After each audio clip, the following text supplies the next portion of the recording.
is going on, y'all? It's your boy Industrial Dave. I'm here. I got a little bit of news for y'all, man. In case you live under a rock or something like that, there was a bridge in Baltimore that collapsed. Um, One of the container ships ran into the structure of the bridge and basically fell down. Traffic was stopped on both ends of the bridge, so it was, I guess you could say, they minimized casualties, but um, there were 6 workers that were maintaining the bridge that unfortunately were caught. They were caught in the accident. They had divers, search and rescue team, and everything, and they were only able to recover 2 of the bodies.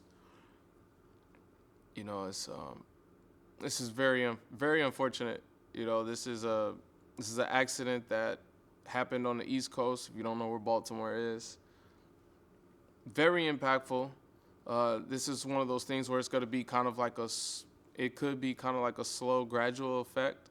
I will say it will have a little gradual effect on the nation just because of the nature of this accident.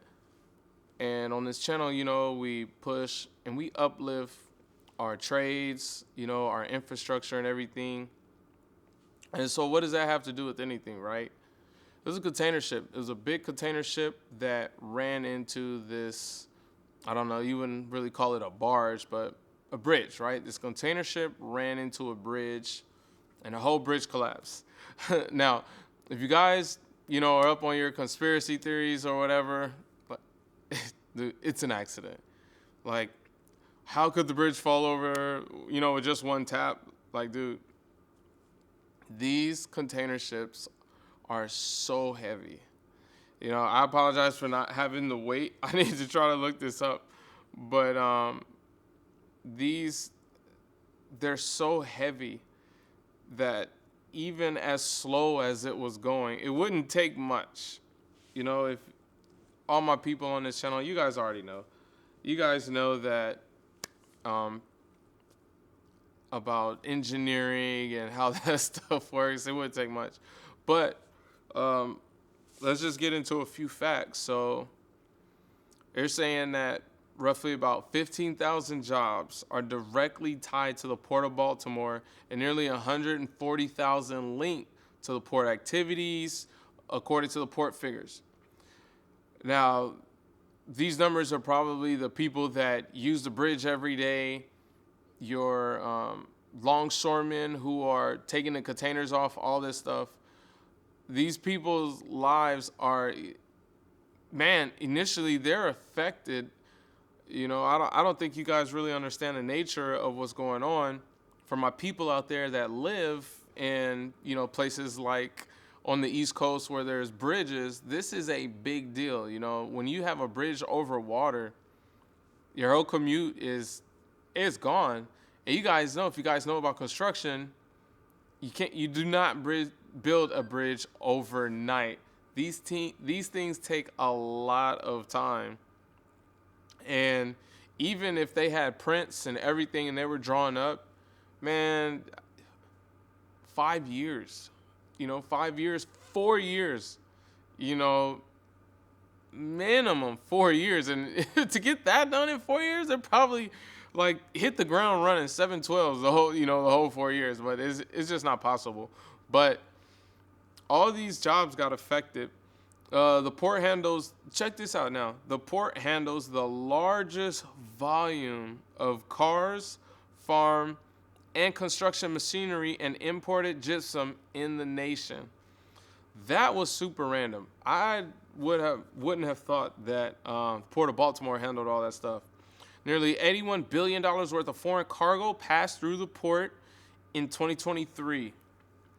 And about $400 million in state tax revenue and all that stuff. But for the people, the locals, just imagine you going across the bridge to do your daily activities. That's your 20-minute activity now literally probably just turned into an hour, because now these people have to go around.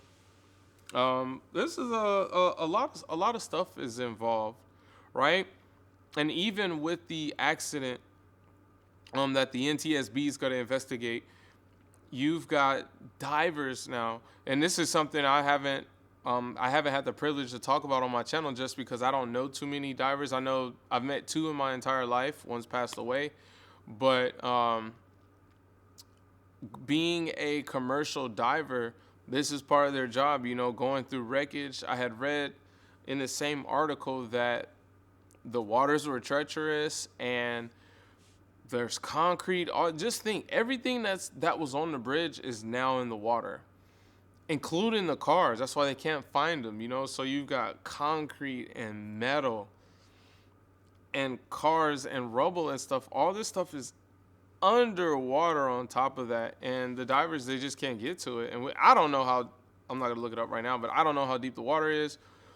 But you've got divers who are salvage divers who are trying to get clues and stuff like that, and then they're gonna be investigating whoever the what would you call it, captain, whoever the captain was on the ship. I'm almost willing to bet 95% that this is human error. A lot of the times the machines, they just don't fail. It's always human error. Whether or not someone didn't check something, whether they said, oh, it'll be all right, we've done this route 1,000 times. It's always, man, a big percentage of the time, I promise you, is always human error. Someone not checking something. And look at this, caused this giant catastrophe. This bridge, I believe, was built in 1977. I believe, I think it might have been Ironworkers Local 5. Please forgive me if I'm mispronounced that local, or if it wasn't built by Local 5. But Ironworkers Local 5 is in that jurisdiction. And there was a lady who I saw talked about being on that project, and just like that, it's, it's initially ruined just by human error, of I don't know how many tons, man. Something like that, maybe 100 tons at the least. These container ships are humongous, and then it hit right at the main point of the I guess you would call it its structural integrity, and you saw it just gave it a love tap, and the whole thing collapsed, right? But anyways, this is our community. Longshoremen, the ships, the divers, and even down to the workers that were paving the road. This is going to be affecting. This is one of these things I'll talk about on the channel, where people don't recognize how much of an impact that infrastructure has on America, why we're here, and why we make these things run, and how we keep them running. Even that ship that ran into the port, those ships carry, not carry, but they need anywhere from 1 million gallons to 2 million gallons of diesel. They're not going from here around the corner. It's a 28 day trip, to the other side of the world, going 28 miles an hour, 28 knots or whatever. But all this is infrastructure. It all ties together. And I just kind of want to bring, shed light to the situation, just in case you guys live under a rock or something like that. I want to give my condolences to the, workers of their passing. They didn't give their lives. They were trying to make it back to the crib, and they weren't able to because they were at work taking care of their families. So my condolences to the families that lost their loved ones, going to work. So these are things that we deal with on a daily basis, freak accidents that happens in our field. But again, I'm Industrial Dave. I'm here to promote the trades. And, it's unfortunate. We don't even know if they're going to rebuild the bridge. They might just, the mayor, they might just find a way to just live without it and drive around. I don't know how many people. I think maybe 140,000. I don't remember. But people's impacts, they still have to go to work, right? This even though that this is an accident, unfortunate accident, the show must continue. So people are still gonna have to get to work. I already know the traffic's pretty much gonna be backed up and bad for, I can't even say until they redo this. It's just until people find another way. People, they might find different jobs because they get tired of having to cross the bridge every day. But a lot of people's lives got impacted just by a mistake that someone made.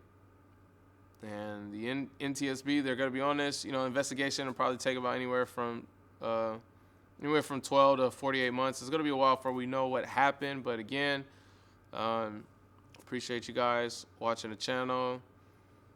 Stay tuned for more information.